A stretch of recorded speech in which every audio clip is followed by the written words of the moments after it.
Mr. Graham. I know you're in there.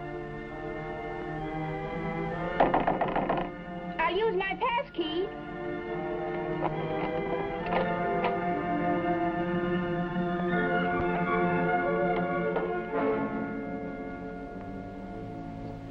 Go away, Rose. You're in a lot of trouble.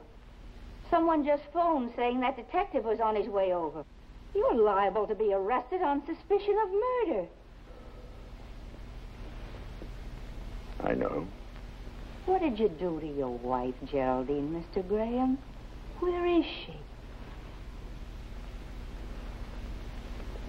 Look around. Her colognes, her perfumes. See?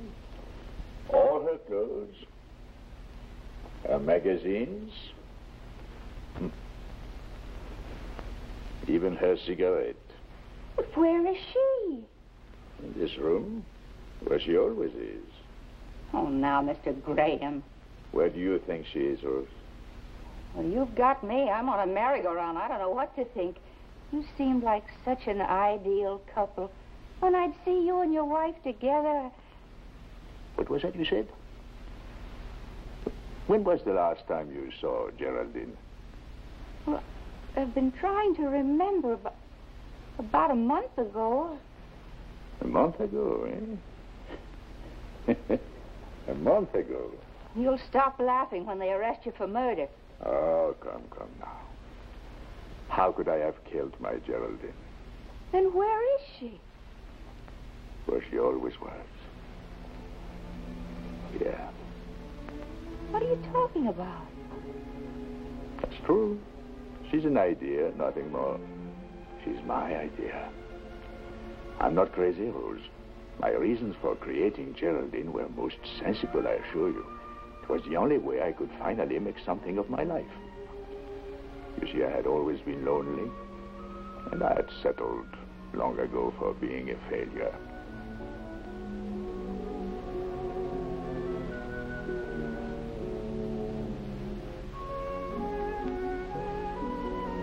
My life was a succession of small defeats, drifting from one insignificant job to the next, from one rooming house to the next.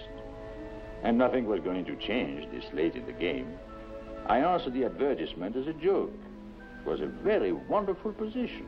I knew I didn't have a chance. But this time I got a reply. A request to come in for an interview. How ridiculous. A job like that for me? They'd laugh at me.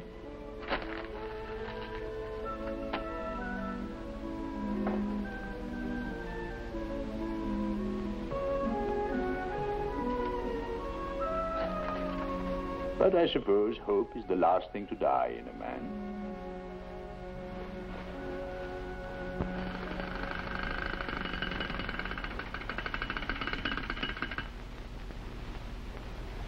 Excellent education, I'll say that for you. Thank you, sir.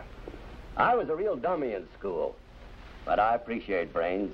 Got great respect for brains. Of course, you never did much with all that education. That's true. This is an important job with my toy factory. Great responsibility. The average employer, he'd look at you and what would he say? Dated, seedy, uninspired, unaggressive, dull.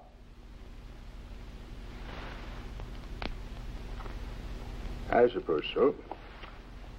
But for me, don't ask me why, you vibrate. I'm a great believer in vibrations. I can enter an empty house, and in 2 seconds I can tell you whether or not the house is for me just by the vibrations. Also, I'm fed up to here with the slick young hotshots. Give me a middle-aged, substantial, settled man with responsibilities. And you know what you've got? Stability. Sir? Prepare a standard contract for Mr. Graham. He'll be starting Monday. Yes, sir. 2 things I believe in, Graham. Vibrations and stability. I wouldn't have a man in an important job who didn't vibrate for me personally. And who didn't have a wife and family to come home to when the day's work is done. Ethel, John Jr., Herm, Pete. How many kids you have, Graham? This little Petey, he's going to be the wolf in the family. Look at that gleam. How many? Kids. None. But you're married, of course. Well, I don't know if you mentioned it in your letter. I just assumed. You are married. Yes, yes. Of course. Certainly. For many years. Well, that's fine. Have a cigar.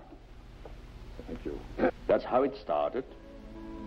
When all my new hopes were going down the drain again, I created my wife. Now I needed a new place to live, a bigger place, a Mr. and Mrs. on my mailbox. I had to start a whole new life for two. Afternoon.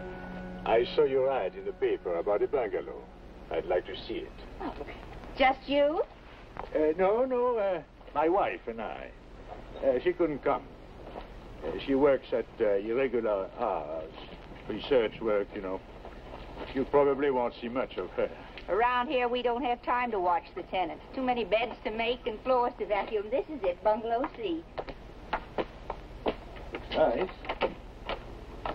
This is the bathroom. Here's the bed. Oh. And plenty of closet space. Women like that. And here's the kitchen. Oh, well, I must say, this is very pleasant. Well, that is, we'll take it. Well, don't you think your missus should see it first? Most women have their own ideas about things. Oh, my wife likes whatever I like. Oh, she must be one in a million. Yes. Yes, she is. You said 80, huh? Mm-hmm. Fresh linens every Thursday, maid service every day. You mean the maid comes in here every day? Well, except Sundays. I'm the maid around here, and Sundays I don't work for anybody. Uh-huh. I don't blame you. Here you are. Oh, thank you. I'll draw up a lease and have it for you later. Is that all your luggage? Oh, no. No, of course not. I'll fetch my wife things later. Oh.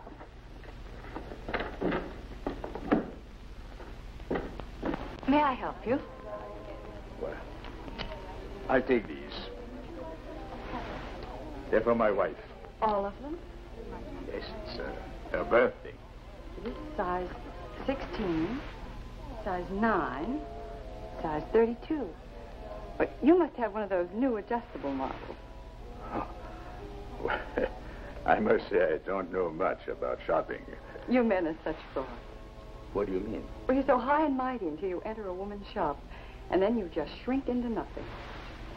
Now, tell me, is she tall or short? Is she slim or plump? Describe her to me. Give me some idea of her coloring, of her temperament, so I can know what to pick out. What is your wife like? Well, it's a little difficult. She's slim, graceful, very dainty. No more than 5 feet tall. Blonde, but ash blonde, nothing gaudy. Her eyes are a lovely gray, with a little twinkle. Of course, she's no girl anymore, but still she has the excitement of youth and the charm and dignity that comes with years. She's very beautiful. You're very generous. I'll show you a few things. Thank you very much. Oh.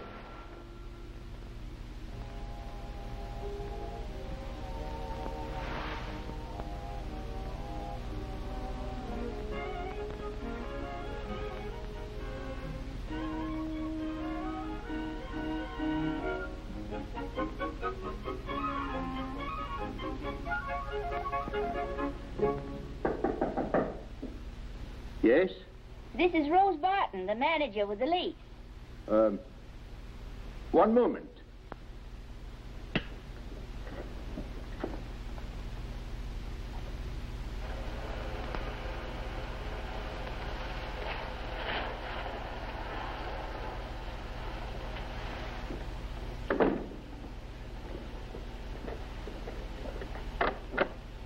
Oh, come in.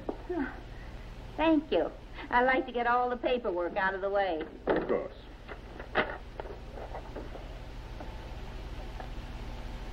Your wife like the place? Oh, very much. Very much indeed. No complaints. No complaints? She sounds too good to be true. Here you are. Oh, your wife has to sign it, too. Oh. Well, she's in the shower now. Well, that's all right. Just have her drop by the office when she has the time. All right. Now, wait. As long as you're here, I'll take it in. And have her sign it now. I'm coming in, sweetheart.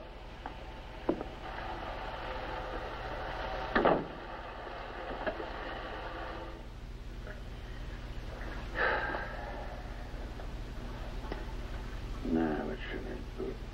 Jane, Virginia, Alice.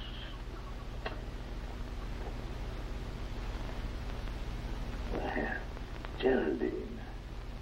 That's nice. Yes, very nice. Geraldine. Grant. Very good.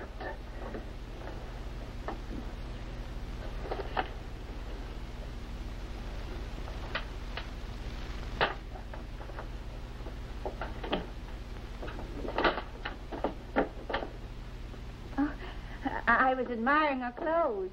She has very good taste. Why, thank you. Never had much time for nice clothes myself, and aprons my specialty. Here is the lease. Oh, excuse me. It's a little wet. Thank you. I hope to meet Mrs. Graham soon. By the way, I guess Geraldine is not too good to be true after all. There is one complaint. Oh. She says the water is not hot enough.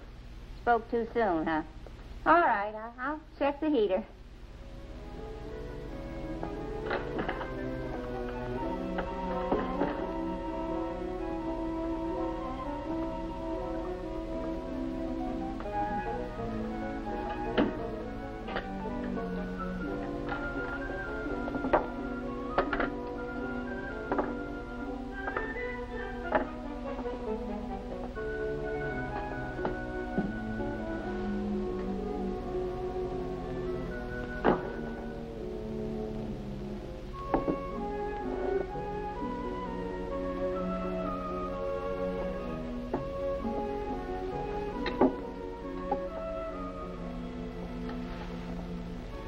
And so I began my life with Geraldine.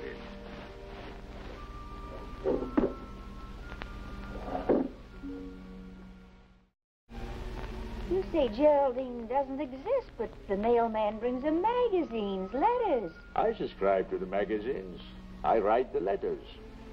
People in the court remark about what a nice, quiet couple you are.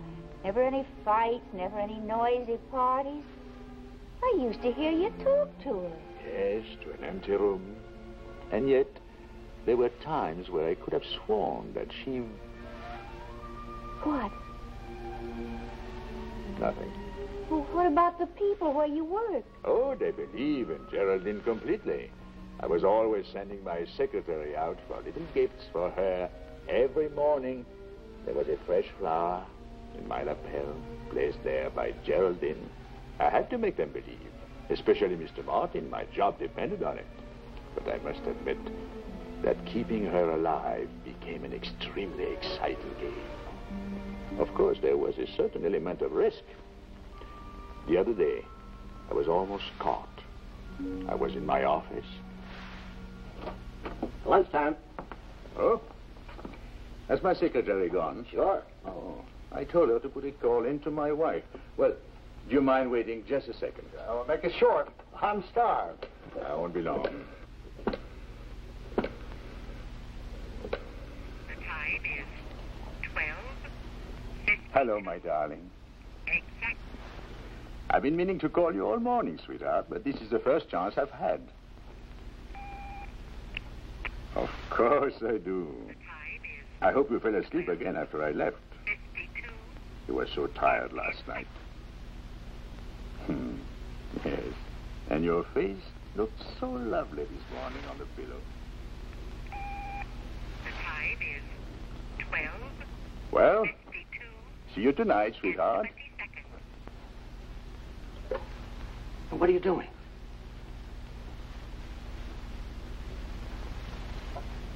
It's already hung up. You got a lot of nerve doing that.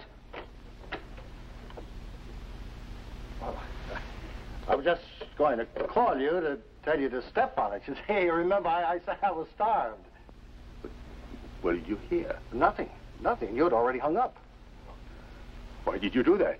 I'm sorry. I'm sorry. I didn't know you were so touchy. With everything that concerns my wife, I am extremely touchy, Mr. Peters. Please remember that. Well. Harry, wait for me. Oh. I looked into your office, but you're already gone. What are you doing tonight? Oh, nothing special. Some work. My wife wants you and your missus over for the evening. Oh, but I don't... I've been telling her there is such a thing as a perfect marriage, and she's dying to meet you two. Been pestering me for days.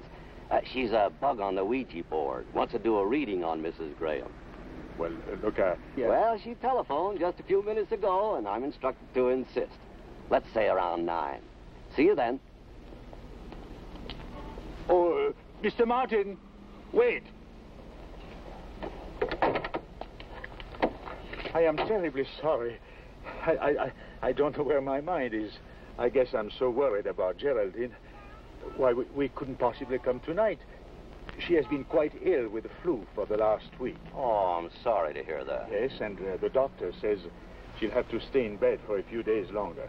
Yes, he's afraid of complications. Well, let me know when she's feeling better. I will. But take my word for it, if Ethel's decided to meet Geraldine, she'll come to your house and break the door down in order to do it. Very determined woman, my wife.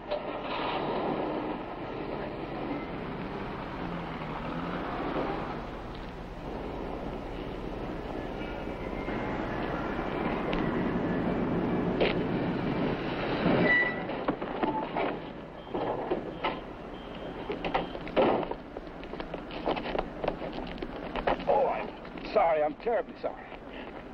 Are you all right? That's all right. Case of emergency notified Geraldine Graham, Hillside 3674.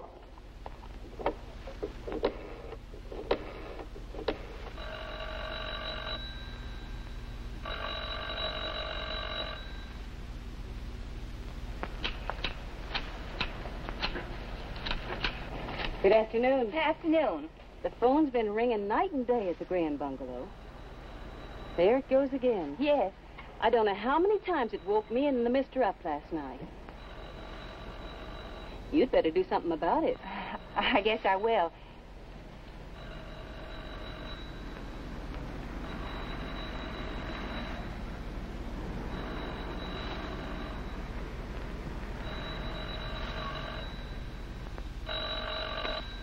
Hello?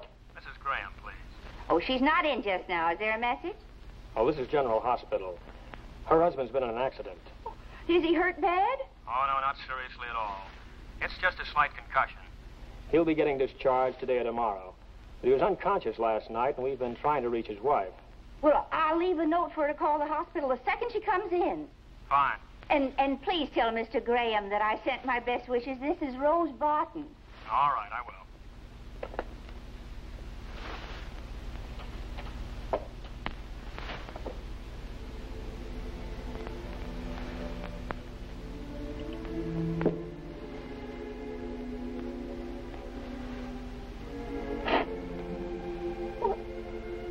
Never been opened. Oh, there you are, Mrs. Graham.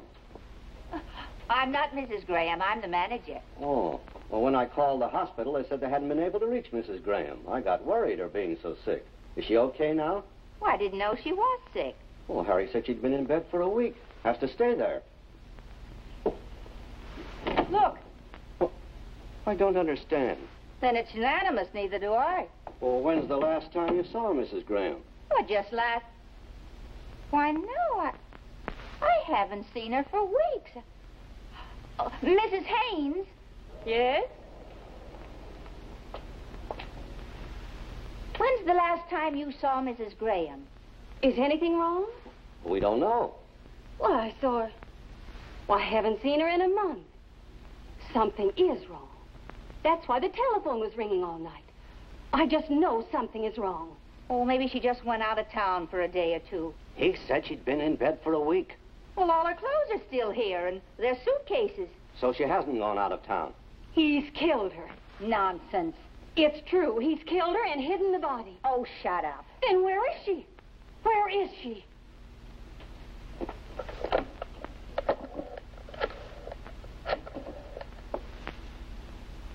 I want the telephone number of the Acme Detective Agency. Yes, I'll wait. Well, eventually it had to happen. If it hadn't been the accident, it would have been something else.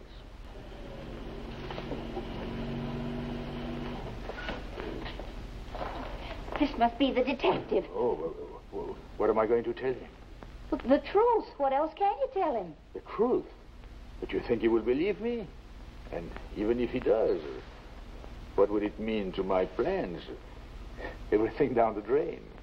The truth. Let him in, and then keep your mouth shut.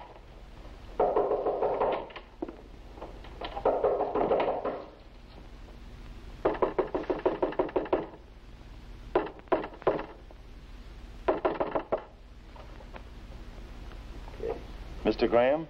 Yes? Mr. Graham, my name's Fred Blake. I'm from the Acme Detective Agency. I tried to reach you at the hospital. They told me you insisted upon being discharged today. That's true. You shouldn't take chances on your health, Mr. Graham. What can I do for you? For me, nothing. My client has a very unusual request. He wants me to tip my hat to your good wife. Upon so doing, I'm to beat a hasty retreat and go on to other things. Simple? Look, I'm sorry. I'm not feeling very well, and I've got further instructions. Just in case I can't find the lady to tip my hat to, I'm to run, not walk, to the nearest police station. Look, Where is she, Mr. Graham? Honey, who's that at the door? Well, what's wrong? You're as white as a sheet. well, he wants to know what happened to my wife. Well, what do you mean, what's happened to me? You, Mrs. Graham? Well, so I'm told. Well, we got a report that you've been missing. Missing me? Oh, I've been at my sister's house for a few days, if you can call that missing. Who's been turning in reports on me? I'd rather not say. Well, you get out of here and go on about your business, coming here on such stupid gossip. Why, look how you've upset him. For 2 cents, I'd hire a lawyer. Lady, please, I'm going. I'm sorry if I caused you any inconvenience. We got out of here in a hurry. You were terrific, Rose. Helen Hayes could not have done it better. Of course, I suppose the truth will have to come out sooner or later. But you know, somehow I'm not really afraid. I don't feel so alone anymore. There's one sure way to solve everything. What's that? You should really get married, Mr. Graham. You need someone to look after you. It's no good to be alone all your life. You need someone to care about you. But bigamy is against the law, Rose. Bigamy? Yes. You see, I can convince everyone else that there is no Geraldine. But I can't convince myself. I can't get her out of my mind. Her beauty, her loveliness. Oh, I know that she doesn't really exist. But when I close my eyes, she's right here, beside me.